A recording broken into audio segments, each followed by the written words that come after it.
Hello. So this is the first video of this new channel that I've kind of built. The reason being is I just bought this a couple of days ago, drove all the way down to the south of England, picked it up and drove it all the way back to Scotland. 400 miles on all in all. It's a Smart Roadster Finale edition, so it's also a Brabus, so one of the very few last models to be made. It is sitting on these really nice wheels, which are in actually very good nick for the age of the car. You've got to remember the car's what, 14 years old now, so they are looking a bit tatty around the edges when you start looking closer, with stone chips and, you know, lacquer peeling off the side of it. But this one is actually in really good nick. I got it for a good price as well. There's a few little niggly things that need to be sorted out, and you've got the typical issues that you have with the car, which, you know, I will change over time as well. But so far so good. It got all the way up here with no issues. The only thing that I had was a small puncture that's just kind of allowing this tyre to drop off a little bit, but a few stops up the road to some petrol stations, not for fuel obviously because it's 60 miles a gallon. It actually did not bad at all, but yeah, it did really well. I've never owned one of these, never sat in one, so that was my first journey, and I'm glad to say it got me from A to B and that distance very good. So I'll take you inside. As you know, it's a two-seater. This one sadly doesn't have the leather seats. It is something that I'm going to be changing. It also doesn't have the paddles. Another thing that I'll do over a period of time. But inside, the car's in really good condition. You know, some age marks. The car does have 88,000 on the clock. It just turned that on the way up here. But it does have the automatic button on the side with the start button on the top, and fully standard inside. This one doesn't have the boost and the water temperature dials, but that's something again I'm going to be getting. Soft top with the removable bars which go into the front of the boot, in the rear.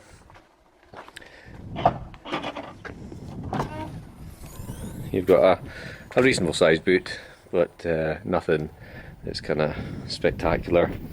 Under here you've got the engine, so 700cc, 3-cylinder, 101 brake horsepower. Does have twin spark plugs per cylinder, so it does have 6 spark plugs. Very nice to pack together engine, and does actually give a bit of a whoosh when the turbo kicks in and you change gear. Obviously it's a semi-auto, so no clutch, but I don't know how to really get this back in, but here we go. Yeah, so no clutch, but it does change gear, and it uses a motor. I'll leave that up, so I'm struggling to get that back in.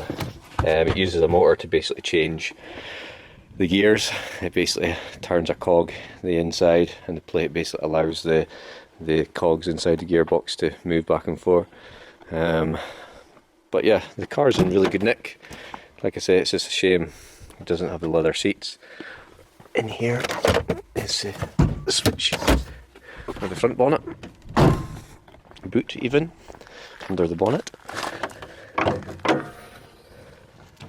So there is actually quite a lot of room.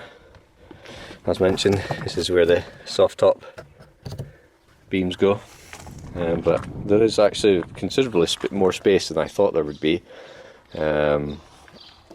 Drives quite well. I like the fact that these are painted. A lot of these aren't painted, and the car actually sounds quite good. I'll just jump inside.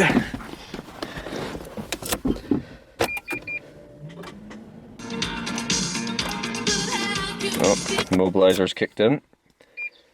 You see it beep there. I'll turn the radio off. So it's got the start stop button. So as mentioned, this car's got just over 88,000. I've actually done nearly 700 miles with the car so far. But all the usual controls, aircon, which does actually work in this car. There's quite a lot of issues with them.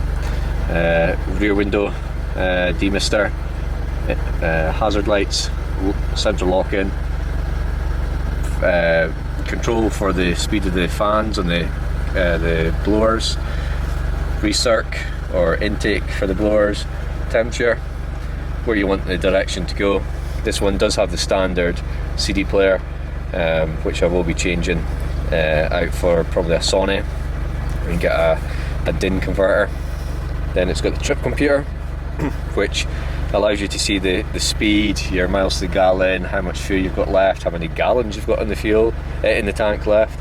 It'll also tell you, you know, how much fuel you've used, and it's resettable.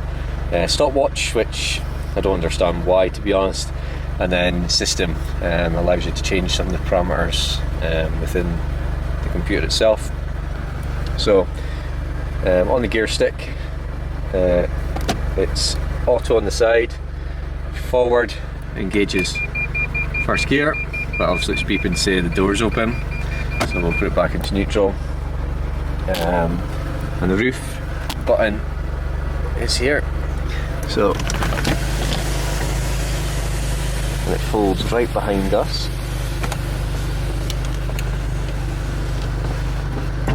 In that area, so as you can see, it's all open. These are removable to allow you to get full access to the car.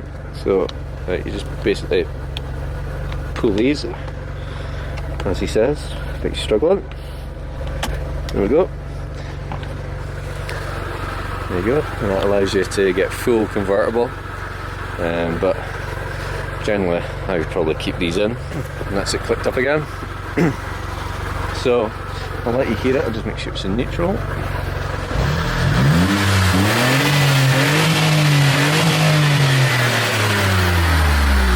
So it does have a twin exhaust. The exhaust is quite loud for being standard, but my plan is to get a more racier exhaust as well. But yeah, I just wanted to give you a quick tour around the car. I'll do some more videos as time goes on. I'm just away to actually give it a wash, and yeah, I'll come back in a day or two and go round the car again once I kind of get used to it myself, and you know, give you an update of what my plans are, and yeah, we'll take it from there. Thanks. I just wanted to come back at you. I've gave it a wash since I filmed last, and she's cleaned up really well. She's actually in way better condition than I thought. Even the wheels cleaned up quite nice. But yeah, she's actually cleaned up really well. Anyway, that's it for tonight. See you later.